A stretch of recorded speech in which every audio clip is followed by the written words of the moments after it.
ভিডিওতে আমরা ষষ্ঠ শ্রেণীর তৃতীয় পর্যায়ক্রমিক মূল্যায়নে পরিবেশ এবং বিজ্ঞানের ৫ নম্বর স্কুলের প্রশ্ন উত্তরগুলো আলোচনা করব। একের আয়তে আছে একটি সরল যন্ত্রের উদাহরণ হচ্ছে শাবল। ২ একটি প্রথম শ্রেণীর লিভারের উদাহরণ হচ্ছে পেরেক তোলার হাতুড়ি। ৩ কুয়ো থেকে জল তোলার কাজে কোন যন্ত্র ব্যবহার করা হয়? কপিকল। ৪ চ্যাপ্টা কৃমি মানে যেটা ফিতে কৃমি কোন গোষ্ঠীর প্রাণী? প্ল্যাটিহেলমিনথিস। আর অ্যাস্কহেলমিনথিস হচ্ছে যেটা গোলকৃমি।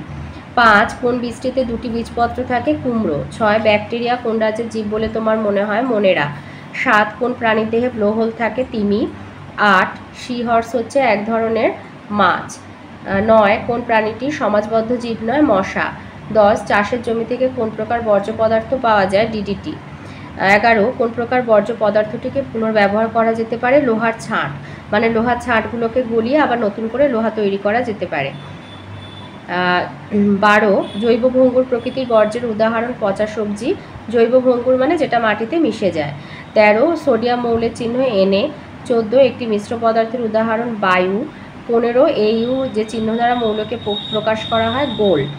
Ag হলো সিলভার। ১৬ বস্তুর ভর মাপার যন্ত্র? সাধারণ তুলাদণ্ড। ১৭ এসআইতে আয়তনের একক? ঘনমিটার। ১৮ লব্ধরাশির উদাহরণ? আয়তন। ১৯ ইলেকট্রিক ইস্ত্রিতে তড়িৎ শক্তি কোন শক্তিতে রূপান্তরিত হয়? তাপ শক্তিতে।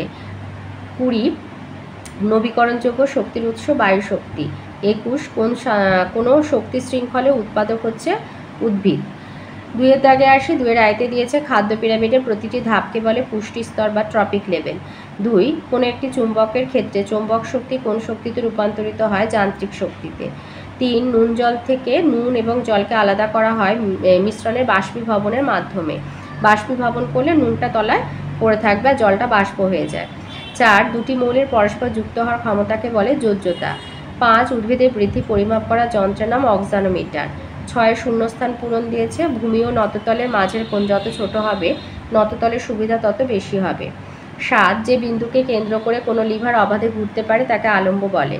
৮ প্রাচীনকালে মিশরে দৈর্ঘ্যের একক হিসাবে হাত ব্যবহার করা হতো। ৯ শূন্যস্থান পূরণ ভাইরাস হচ্ছে জীব আর জড় পদার্থের মধ্যবর্তী অবস্থা। ১০ বাঘের বৈজ্ঞানিক নাম? Panthera Tigris. ১১ মৌমাছির নাচের ভাষা আবিষ্কার করেন কোন বিজ্ঞানী? Karl von Frisch.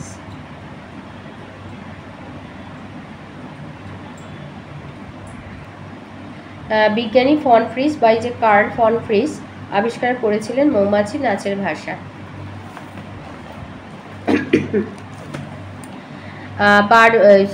এটা হচ্ছে ১১। ১২ ফুলের মধ্যে যে মিষ্টি রস থাকে তাকে বলে মকরন্দ। ১৩ বাড়ি থেকে পাওয়া একটি বর্জ্য পদার্থের নাম? আনাজের খোসা। ১৪ দীর্ঘদিন মাটিতে থাকার পরেও যে বস্তুর কোনো পরিবর্তন হয় না তাদের বলে জৈব অভঙ্গুর বর্জ্য পদার্থ। আচ্ছা ৩-এর আয়তে বলেছে তোমার বাড়ির চারপাশে পাওয়া যায় এমন একটি বর্জ্যের নাম? আগাছা। ওই বর্জ্য পদার্থ কিভাবে কাজে লাগানো যায়? জৈব সার হিসাবে কাজে লাগানো যায়। ৩-এর ২ বলেছে পরিযায়ী পাখি বলতে কি বোঝো? লিখবে প্রধানত শীতকালে শীতের হাত থেকে রক্ষা পাওয়ার জন্য ও খাবারের সন্ধানে কিছু কিছু পাখির প্রজাতি শীতের দেশ থেকে গরমের দেশে চলে আসে। শীত কাটলে আবার আগের জায়গায় ফিরে যায়। এদের পরিযায়ী পাখি বলা হয়, যেমন বুনো হাঁস, খঞ্জনা, কাজল পাখি। ৩-এর ৩ নম্বর বলেছে বিরুৎ জাতীয় উদ্ভিদ বলতে কি বোঝো? আচ্ছা বিরুৎ জাতীয় উদ্ভিদ হচ্ছে বিরুৎ জাতীয় উদ্ভিদ লিখবে যে সমস্ত উদ্ভিদের ডালপালা প্রায় থাকে না, কাণ্ড নরম, রসালো, কাঠবিহীন এবং ছোট প্রকৃতির হয় তাদের বিরুৎ বা হার্বস বলে। এরা কখনো কখনো লতিয়ে বা পেঁচিয়ে চলে, যেমন ধান গাছ, কুমড়ো গাছ, সর্ষে গাছ প্রভৃতি। ৩-এর ৪ নম্বর প্রশ্ন যন্ত্রের যে কোনো ২ প্রকার পরিচর্যা বিষয়ে লেখো। যন্ত্রের যে কোনো ২ রকম পরিচর্যা এক হচ্ছে যেমন যন্ত্রের চলমান বা ঘূর্ণায়মান অংশকে ঘর্ষণজনিত ক্ষয়ের হাত থেকে রক্ষা করতে ওই অংশে পিচ্ছিলকারক তেল বা গ্রিজ ব্যবহার করা জরুরি। আর ২ হচ্ছে লোহার তৈরি যন্ত্র বা যন্ত্রাংশকে জলীয় বাষ্পের সংস্পর্শ থেকে মুক্ত রাখা প্রয়োজন, তা না হলে মরিচা বা জং পড়ে এই অংশগুলি দ্রুত ক্ষয় হওয়ার সম্ভাবনা থাকে। এই মরিচার হাত থেকে লোহার যন্ত্রকে বাঁচানোর জন্য একটা হচ্ছে যন্ত্র বা যন্ত্রাংশগুলির ওপরে পৃষ্ঠতলে তেল রং বা সিনথেটিক এনামেল লাগানো হয়। ২ হচ্ছে লোহার যন্ত্র বা যন্ত্রাংশগুলির ওপর কলঙ্কহীন ইস্পাত বা নিকেল বা দস্তার প্রলেপ বা গ্যালভানাইজেশন দেওয়া হয়। আর হচ্ছে ব্যবহারের পর যন্ত্রগুলিকে ভালোভাবে পরিষ্কার করে তেল মাখিয়ে রাখা হয়। 5-এ দিয়েছে শক্তি শৃঙ্খলের ফাঁকা বাক্স উপযুক্ত শব্দ বসাও। তাহলে সূর্য থেকে শক্তি নিচ্ছে উদ্ভিদ, সেখান থেকেও শক্তি নিচ্ছে প্রথম শ্রেণীর খাদক, সেখান থেকে শক্তি নেবে দ্বিতীয় শ্রেণীর খাদক। 6-এ দিয়েছে স্তম্ভ মেলানো, তড়িৎ প্রবাহ হবে অ্যাম্পিয়ার, ভর হবে কিলোগ্রাম, আলোর তীব্রতা ক্যান্ডেলা, উষ্ণতা হবে কেলভিন। 7-এ দিয়েছে H2 আর 2H বলতে কি বোঝায়?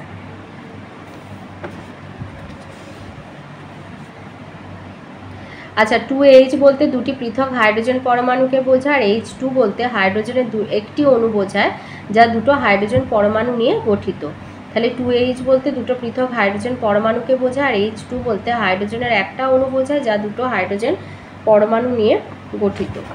4-এর দাগে আসি। 4-এর আইতে দিয়েছে প্রদত্ত মৌলগুলির চিহ্ন লেখো। হিলিয়াম হচ্ছে He, ম্যাঙ্গানিজ Mn, সোনা Au, পটাশিয়াম K। বলেছে হাইড্রোজেন ক্লোরাইড মানে HCl, হাইড্রোজেন ক্লোরাইডের সংকেত হচ্ছে Hc আর L। তাহলে এতে যৌগটিতে কোন কোন মৌল আছে? হাইড্রোজেন আর ক্লোরিন। 2-এতে দিয়েছে 4R বলতে কি বোঝো? একটি রেখাচিত্রের সাহায্যে এদের সম্পর্ক দেখাও। 4R বলতে কি বোঝো? এটা লিখবে যে বর্তমানে বর্জ্য পদার্থ নিয়ন্ত্রণের জন্য 4টি ব্যবস্থা গ্রহণ করা হচ্ছে, একে 4R পদ্ধতি বলে। এই 4R বলতে বোঝায় রিডিউস, রিউজ আর রিসাইকেল এবং রিফিউজ।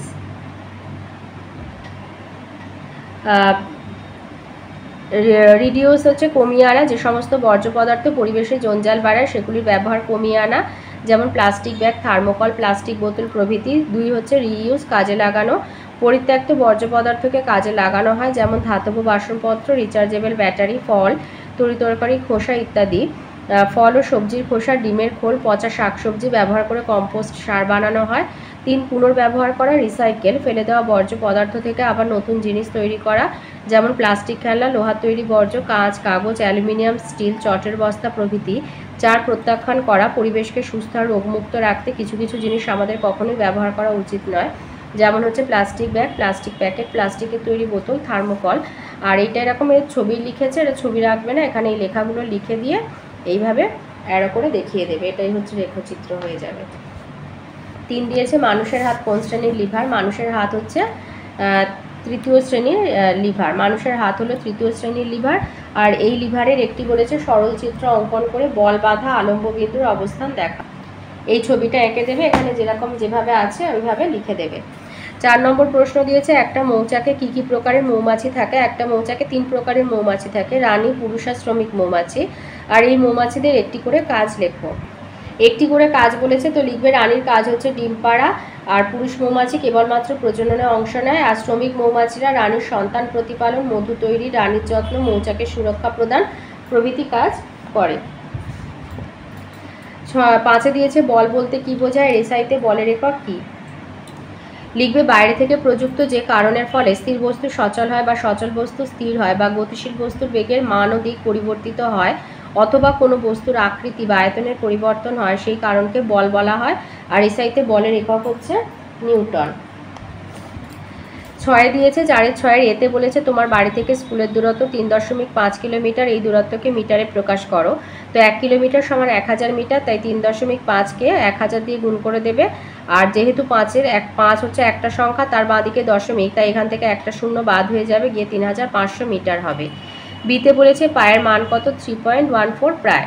আর সময় বলতে কি বোঝায়? তোমাদের বইয়ে 69 পেজে রয়েছে মাপযোগ বা পরিমাপ চ্যাপ্টারে, যে কোনো দুটি ঘটনার মধ্যে যতক্ষণের ব্যবধান তাকে আমরা সময় বলি। 7-এ আসে, এখানে উদাহরণ দিতে বলেছে একটি করে। মস জাতীয় উদ্ভিদের উদাহরণ হচ্ছে রিক্সিয়া, ফার্ন জাতীয় হলো ঢেঁকি শাক, আর ব্যক্তবীজী হচ্ছে সাইকাস। আর দিয়েছে কোষের মধ্যে থাকা ঘন গোলাকার বস্তুটিকে কি বলে? নিউক্লিয়াস। তো এই ছিল আজকের আমাদের ষষ্ঠ শ্রেণীর তৃতীয় পর্যায়ক্রমিক মূল্যায়নের পরিবেশ ও বিজ্ঞানের 5 নম্বর স্কুলের প্রশ্নের উত্তরগুলো।